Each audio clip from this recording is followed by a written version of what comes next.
गणपति बप्पा मोरया, मंगल मूर्ति मोरया। ओम श्री गणेशाय नमः। 10 दिनों के बाद आज वो दिन आ गया है जिस दिन हम गणेश जी का विसर्जन करते हैं।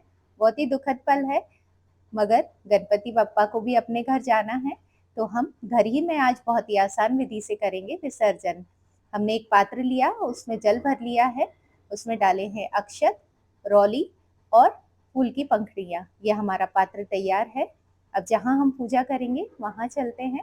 हमारे गणेश जी स्थापित हैं। ये मैं आज डेमो पूजा कर रही हूँ। सबसे पहले हम रिद्धि सिद्धि जी को तिलक करेंगे, गणेश जी को तिलक करेंगे, और जो छोटे गणेश जी, हमने घर ही के जो गणेश जी रहते हैं, मंदिर के गणेश जी, उनका भी हम तिलक कर देंगे। सब पे रौली चढ़ाएंगे। फिर उसके बाद हम सबके ऊपर अक्षत भी चढ़ाएंगे। अक्षत चढ़ाने के बाद हम गणेश जी को, जो उनका प्रिय है सबसे ज़्यादा, दूर्वा घास, वो हम गणेश जी को चढ़ाएंगे। गणेश जी को हम फल चढ़ाएंगे और चढ़ाएंगे मिठाई। उनका प्रिय मोदक अगर आपके पास हो तो आप मोदक अवश्य चढ़ाइए। इसके बाद हम भगवान जी को फूल अर्पित करेंगे। अगर आपके पास जासवान का फूल मतलब गुड़हल का फूल हो तो वो भी चढ़ाइएगा, क्योंकि वो गणेश जी को बहुत ही प्रिय है। इसके बाद हम करेंगे गणेश जी की आरती। जय गणेश जय गणेश जय गणेश देवा, माता जाकी पार्वती पिता महादेवा। पान चढ़े फूल चढ़े और चढ़े मेवा, लड्डुअन का भोग लगे संत करे सेवा।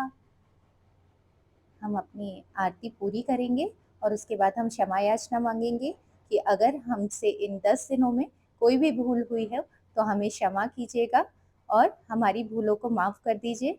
हम पे अपना आशीर्वाद बनाए रखिए और अगले बरस जल्दी आइएगा भगवान जी। ऐसा कहते हुए आप क्षमा याचना ज़रूर मांगे भगवान जी से। इसके बाद हम जल का छींटा मारेंगे सभी पे।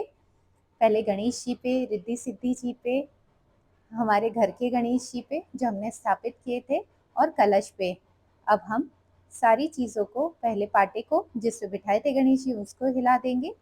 फिर जहाँ पे रखे थे गणेश जी को हिलाएंगे, रिद्धि सिद्धि जी को हिलाएंगे, घर के गणेश जी को हिलाएंगे और फिर कलश को भी हिला देंगे।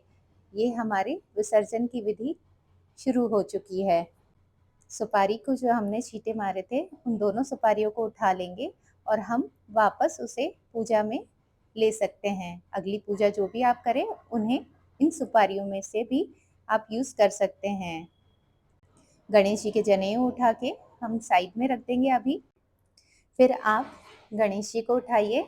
गणेश जी अगर आपके छोटे हैं तो आप हाथ में लेके जाइए, और अगर आपके गणेश जी बड़े हैं तो आप थाल में रख के सबसे पहले उसमें आप स्वास्तिक बनाइएगा, फिर उसके ऊपर गणेश जी रखिएगा। और ये देखिए मेरे छोटे गणेश जी हैं। इसके बाद में मैंने हाथ में लिया और इनको पूरे घर में, हर कमरे में चक्कर लगवा के फिर हम विसर्जन के लिए जाएंगे। हमारा पात्र तैयार है विसर्जन का, तो हम विसर्जन के लिए जा रहे हैं। और हमने पात्र के अंदर 3 बार गणेश जी को डुबकी लगवाई। पहली डुबकी, दूसरी डुबकी और ये तीसरी डुबकी में हम गणेश जी को नीचे रख देंगे। आपसे ये विनती है कि आप इको फ्रेंडली गणेश जी, मिट्टी के ही गणेश जी लीजिए, ताकि वो घर में ही हम विसर्जन कर दें। जो मिट्टी नीचे बाद में बैठ जाती है उसे हम अपने घर ही के सारे गमलों में डाल देंगे। उसके बाद हम क्षमा याचना मांगेंगे कि गणेश जी अगर हमसे कोई भूल हो तो हमें क्षमा अवश्य कीजिएगा।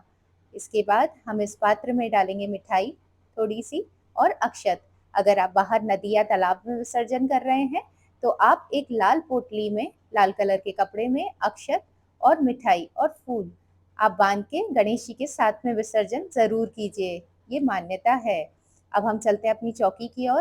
तो चौकी में सबसे पहले हम इस नारियल का क्या करेंगे, तो नारियल को हम फोड़ लेंगे और सभी में प्रसाद के रूप में वितरण कर देंगे इस नारियल को। अब ये हमारे कलश में जो पानी है, कलश के पानी को हम इन्हीं पत्तों से पूरे घर में छिड़काव करेंगे, क्योंकि ये सिद्ध हुआ पानी है। ये हमारे गणेश जी में रखा हुआ था, तो इस पानी को हम पूरे घर में छिड़काव कर देंगे। अब कलश के अंदर जो चीज़ें हैं, सुपारी, सिक्का, तो इसे आप वापस निकाल के मंदिर में दान कर सकते हैं। मिठाई को भी हम प्रसाद के रूप में वितरण करेंगे। जो हमारे पास मोदक है उसे भी प्रसाद के रूप में वितरण करेंगे। जो जनेऊ था हमारा, जो गणेश जी के ऊपर से उतरा हुआ था, वो जब भी हम गणेश मंदिर जाएंगे तो वहाँ पे हम गणेश जी को अर्पित कर देंगे या चढ़ा देंगे। फिर जो हमारे फल थे उसे हम काट के सभी लोगों में वितरित करेंगे। जो गणेश जी हैं हमारे घर के ही, जो चांदी के गणेश जी थे, इन्हें हम वापस अपने मंदिर में स्थापित कर देंगे अपने स्थान पे। अब जो हमारे अक्षत बचे हैं, इसके ऊपर मैंने तो थोड़े से ही अक्षत चढ़ाए थे, तो मेरे पास जितने भी अक्षत बचे हैं, जो कलश के नीचे रखे थे, गणेश जी के नीचे रखे थे, वो मैंने चिड़ियों को और पक्षी को डाल दिए। तो आपके पास अगर ज़्यादा अक्षत हो तो आप नदी या तालाब जहाँ पे जाएंगे विसर्जन के लिए वहाँ डाल दीजिएगा। ये थी पूर्ण विधि। आपको पसंद आई हो तो चैनल को सब्सक्राइब कीजिए।